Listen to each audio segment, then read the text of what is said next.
Mais ça m'a besoin au pouvoir. Juste même au monde qui témoignait qui me massacre monde.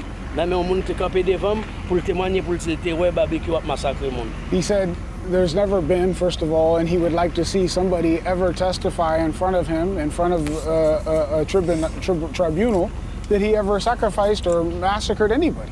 Killed anybody.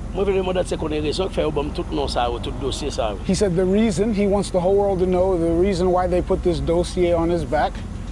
C'est juste parce que m'a gommé contre un système corrompu. Because he's fighting against a corrupt system. That's it. Quand on paquet journalistes, quand on médias corrompus, contre politiciens corrompus, quand on paquet oligarques corrompus. The oligarchs, the journalists, the politicians. He's fighting against all of them, and so they're always going to say these things about him. Raison que l'aime dénoncer ce système là.